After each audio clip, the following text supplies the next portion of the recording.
everyone. What I'm going to do today is I'm going to go ahead and show you how to create your little half scale slopers. Hopefully you read through the modules already and you understand that what a sloper is it's essentially just a very, very basic draft of 5 different parts of the body. So a basic sloper set. So what I have here is a seamless working pattern, and this is a set. A basic set includes a bodice front, so your upper part of your body, front, the back. Then you have a skirt front, a skirt back, and then a sleeve.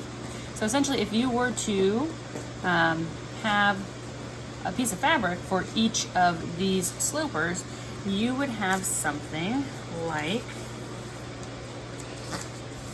this picture here, where you have a bodice front, a bodice back, a skirt front, a skirt back, and a sleeve.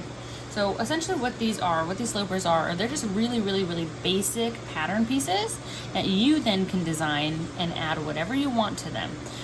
So what we're doing is we're creating this seamless working pattern set. 1, 2, 3, 4, 5, and you actually have 6 of them because you have not only a front with 1 dart, but a front with 2 darts also. So you're actually gonna have 6 pieces. So you're gonna have 1 additional piece on top of this. And so what these are used for is we're gonna trace them and we're gonna manipulate them into whatever your heart desires. And that's the reason why we're tracing them onto either tag board if you have it, or maybe just like a manila folder. If you don't have a manila folder, even like a piece of cardboard, maybe you have like a thin piece of plastic from another type of folder. Really all we're trying to do is get it to be a little bit thicker and a little more substantial, because like you can see on mine have been traced a million times, and you really want it just to be sturdy enough to be able to use the tools to make the marks or the symbols, and you want to be able to trace it over and over and over again without the corners kind of wearing down. So that's what we're going to do. So again, we're doing not only these 5 but an additional front. These can all be found in the book. So I have the other book here that I'm going to bring in. This, oh, sorry, because I knocked the camera. This is from the appendix of the book. So you'll see that all of the miniature pattern pieces come from the appendix. So all the papers that I gave to you, all the scans, they're from the back of the textbook. So again, you can feel free to print them out like I have. Or if you have your book already, you can make scans. So it's kind of up to you.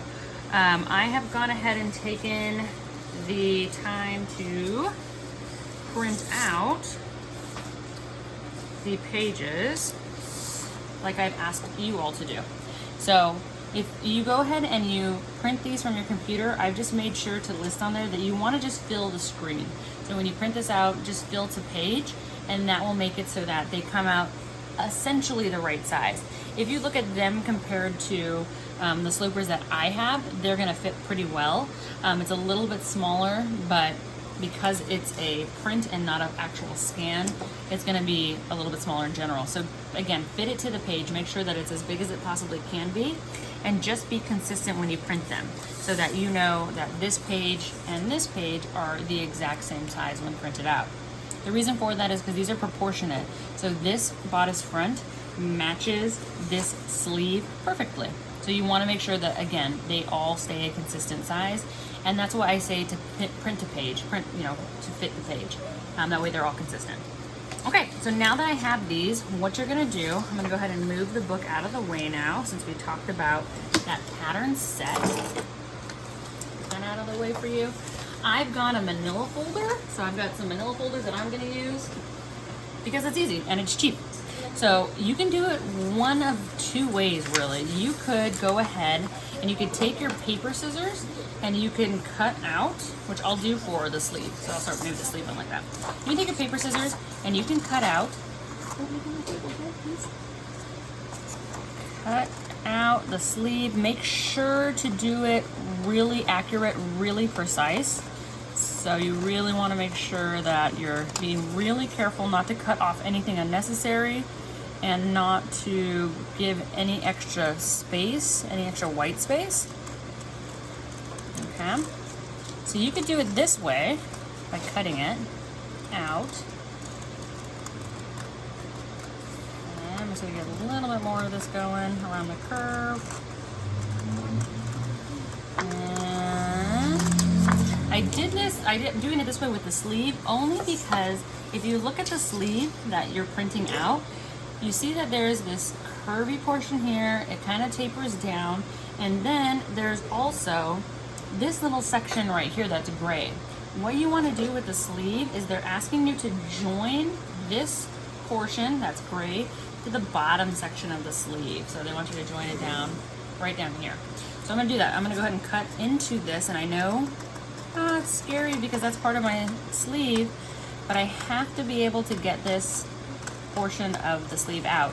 If you feel uncomfortable cutting into it, you can always trace it. If that's something that you want to do, you can totally just trace it out and then attach it to the bottom. Sorry, that's my dog.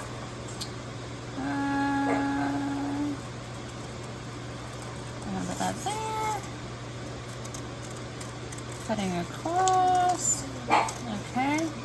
And then this again, this is why you definitely want to have tape with you, because you're going to go ahead and you're going to tape this down to the bottom of the sleeve here. So like it says, so make sure you can see that. Join lower section here, join lower section to sleeve. So you want to make sure that this is all lined up really accurately. And then we're going to put a piece of magic Scotch tape across. So again, this is one way that you could do it. You can cut the whole thing out, and then you can go to your manila folders.